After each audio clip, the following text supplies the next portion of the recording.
Gözlerinin artık değinemediği bir hüznün son sonesidir şimdi tüm karşılaşmalar. Yalan ayak annesine koşan bir heyecandan çok daha farklı şimdi tüm sokaklar. Yaşanan her şeyin çabucak bitip geçmesini istemek ahmakçadır biraz. Behey uslanmaz yaşama deneyimi, behey ağlanmaz şarlatan. Nereden düştü aklına hiçbir karşılığı bulunmayan sorular aldanmanın? Nereden sindi yüreğine feshedilen sevişmelere gebe kalmanın? Ne zaman eşyaları dizsem çantaya, sana gelir gibi hüzünlenirim sonra. Seninden ümitler devrilir otoyollara. Paslı bir çivi kadar inatçıydım oysa. Değmedin o bayat hengamelerine, değmedin billuri ve bahari ardışlara. Seni bağışlayacağım sonra, çok sonra.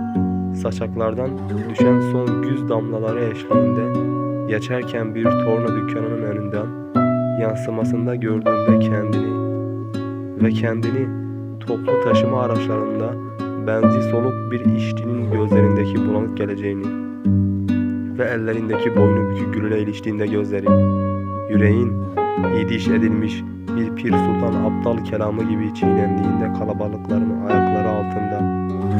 Unutma, dünyanın bütün varoşlarından seslendim sana. O varoşlarda çalınan türküydüm oysa.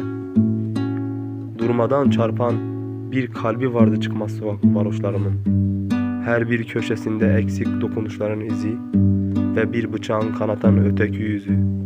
Şehrin kabalından ufka sığınmış gözlerini niyet ettim bastım bağrıma.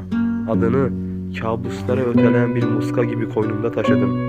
Nadasa vurulmuş bir toprağın bekleyişi gibi açtım sana kollarımı ve boynumu, o hınçtan tiksinen ürkek vücudumu.